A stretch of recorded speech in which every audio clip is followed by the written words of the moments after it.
Alright guys, welcome back. Here we go. Quick little video.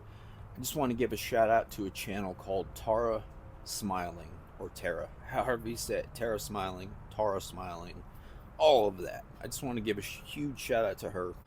The other day she did a live and she spoke about how she's kind of struggling right now with cravings. I'm not going to get into what she was craving. You could go check her out.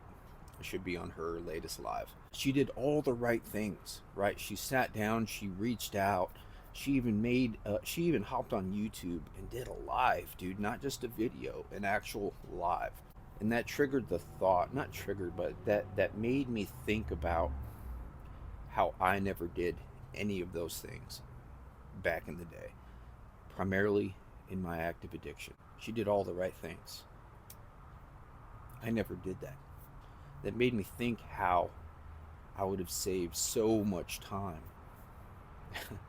if I just sat down, maybe even took a hot shower, called somebody, just voiced how I was feeling. There's so many coping mechanisms that we could use, not only for cravings, not only for when we're in active addiction, but there's so many coping mechanisms that we could do when we're stressed out, sad, depressed, anything, right? Anything that we need to get through at that moment in time. So I'm going to get into what it feels like to be in autopilot mode. The times I was in autopilot mode is when I'd wake up, I'd be in full on withdrawal, right? Sweaty, hot, cold, all the withdrawal symptoms from opiates. The only thing I wanted to do at that time is use. Just pick up and use. There'd be times where I'd be scrambling through my room, opening desk drawers, and looking through books, because sometimes I would stash stuff in there. Sometimes I'd have like little pieces of H left on a foil just ready to go. Every once in a long while I would find some, and that would get me through that moment. Then I'd be ready to face my day. But the actual feeling of being in autopilot, I was totally locked in, right? The eye on the prize at the time was H, was getting high. I was tunnel vision, right? I had blinders on.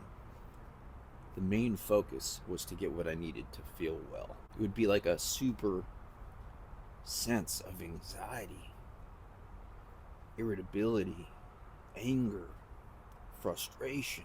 And the only thing that could fix, the only thing that could touch what I was feeling is opiates. Just me getting well. It's crazy, man. Like, I can't believe how big of an issue, like, addiction was for me. It's insane. Like, it takes over your whole life. It turns you into something and somebody else. It brings out, I guess, all your character defects. Like, it just amplifies everything negative about you. And on top of that, you're just feeling like crap physically. I'm speaking primarily of opiate addiction, right? Being addicted to H, pills. When I was in autopilot mode, nothing was going to stop me. Nothing at all. I'm serious. Nobody. No conversation. I never reached out because I didn't want to waste time just sitting there while I'm feeling dope sick. That's just me, right? That's just me. Like I said, I would have saved so much time. Who knows? Maybe a simple conversation could have changed my mind. The cravings don't last long, right? Maybe up to a few minutes. Maybe if I just took the time to sit down, take a few deep breaths, and just hop in the shower. Showers do wonders, especially hot showers. I guess the only thing that could have stopped me during that time is me getting arrested, me blacking out while I'm driving and just crashing, right?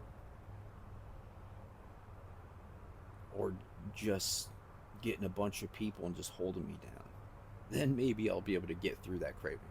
Other than that, I didn't have the strength, the willpower to just say no, as cliche as it sounds. I felt like I couldn't control myself. I couldn't control my body. It was just doing what it needed to do to get well, right? To get my fix. It turned me into something and to somebody that I am not today. I'm sure there's people out there that could relate to this. So, in regards to Tara's video, she did all the right things. That is a prime example of what to do while you're craving, right? I'm sure she reached out to people prior to making this video, and then once she gathered up the strength to sit down and focus on a actual live interacting with her subscribers, that's huge, man. That's a prime example of what to do when you have cravings. Thanks for watching.